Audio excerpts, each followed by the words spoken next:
महाराष्ट्रात वक्फ बोर्डात घोटाळा झाला असं फडणवीसांनी म्हटलंय। काँग्रेस नेत्यांनी वक्फ बोर्डाच्या जमिनी लाटल्यात असं उपमुख्यमंत्री देवेंद्र फडणवीस यांनी गंभीर आरोप केले। या जमिनीवरून देवेंद्र फडणवीसांनी काँग्रेस नेत्यावर गंभीर आरोप केलेत। महाराष्ट्राच्या वक्फच्या बोर्डात घोटाळा झालाय। वक्फच्या जमिनी कोणी लाटल्या सगळ्यांना माहीत आहे। तर वक्फच्या जमिनीत काँग्रेस नेत्यांनी घोटाळा केला असून काँग्रेसचा वक्फ बोर्डाशी काही संबंध नाही, त्यांना जमिनीशी संबंध असल्याचा आरोप देखील देवेंद्र फडणवीसांनी केला। महाराष्ट्रामध्ये वक्फचा घोटाळा झाला आणि वक्फच्या जमिनी या कोणी लाटल्या, त्यात कोण कोण काँग्रेसचे नेते होते हे आपण सगळ्यांनी पाहिलं। त्याचा अहवाल देखील समोर आलेला आहे। यांना वक्फशी काही घेणं देणं नाहीये, त्या जमिनीशी यांना घेणं देणं आहे। त्या जमिनी कशा लाटता येतील हा यांचा प्रयत्न आहे। जे बिल आलं होतं त्याच्यामुळे ट्रान्सपरन्सी येणार होती। हे जे काही जमिनी लाटणारे लोक आहेत यांना टाच पडणार होती, म्हणून त्यांनी त्याचा विरोध केला।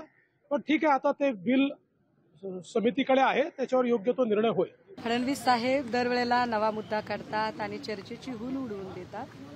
वक्फच्या जमिनीमध्ये घोटाळा झाला आहे की नाही झाला हे अभ्यासाअंती स्पष्ट होईलच, पण तुर्तास फडणवीस साहेब स्वतःकडची चर्चा दुसरीकडे लोटून द्यायचा प्रयत्न करतायत आणि चर्चा ही जोरात आहे की भाजपच्या अंतर्गत आघाडीतले सगळे लोक मिळून फडणवीसांना महाराष्ट्राच्या बाहेर कसं काढून देता येईल याचा जास्त प्रयत्न करतायत। मला वाटतं हा जास्त महत्त्वाचा मुद्दा। अयोध्येमध्ये संरक्षण खात्याची लष्कराची 1300 एकर जमीन भारतीय जनता पक्षानं कोणत्या उद्योगपतीच्या घशात घातली? हिंदू मुसलमान नाही, कोणत्या महाराज बाबाच्या घशात घातली? रामदेव बाबा असतील किंवा गौतम अडाणी असतील, हे आमचे शत्रू नाहीत। लष्कराची जमीन अयोध्येतली, ज्या रामाच्या नावानं आपण राजकारण करतायत, तिथे कोणता ट्रस्ट आहे? तिथे काय वक्फ बोर्ड आहे का?